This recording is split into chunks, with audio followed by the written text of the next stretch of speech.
आम्हाला त्याचे result highest लेवलला डिलिव्हर करायचे विदाऊट साईड इफेक्ट. आणि आम्ही कनेक्ट झालो ते डायरेक्ट मॅन्युफॅक्चर. आम्ही कुठल्याही मेडिटरकडनं म्हटलं आम्ही सगळ्या मॅन्युफॅक्चर बरोबर कनेक्टेड आहे. तिथं जाऊन जसं आम्ही म्हटलं आमचं एक्सपर्टिझम असलं आम्ही ते बघितलंय प्रोसिजर कशी होती, सिंथेसिस कसं होतं. मग ते मटेरियल रॉ मटेरियल आल्यानंतर तो म्हणजे विक्रम पहिले काय करायचं की ते आम्ही डायरेक्ट रॉ मटेरियल जे घेऊन यायचो ते ओरिजिनल पहिले मॅन्युफॅक्चरकडनं घ्यायचो. मग त्याच्यामध्ये आम्ही सगळे हे बघायचो की बाबा किती लेवलपर्यंत जाऊ शकतं, 80% ठेवायची का, डायल्युशन किती करायचं किंवा त्याच्यात फ्लेवर्स कसे टाकायचे. इव्हन फ्लेवर्स पण आम्ही सगळे नॅचरल वापरणार आहे, त्याच्यामध्ये कुठलंही सिंथेटिक गोष्ट येणार नाही जेणेकरून विचार मग ते भले त्याचं प्रोडक्ट कॉस्ट वाढली तरी चालेल.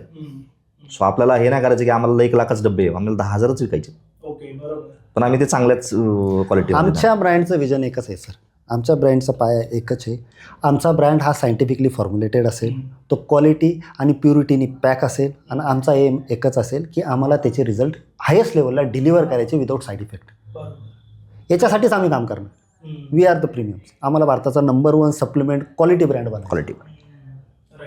आणि हेच आमचं विजन आहे. Because we want to deliver the health and fitness to the peoples on the extreme level. ही गोष्ट आम्हाला करायची आहे. कारण मी स्वतः ह्या फील्डमध्ये बघितलं आहे मुलं काय काय यूज करतात आणि कसं यूज करतात. म्हणून त्या गोष्टीसाठी आम्हाला काम करायचं. कारण मी गेलो आहे त्या गोष्टीमधून. त्याकरता आमचं हे प्रामाणिक मत आहे.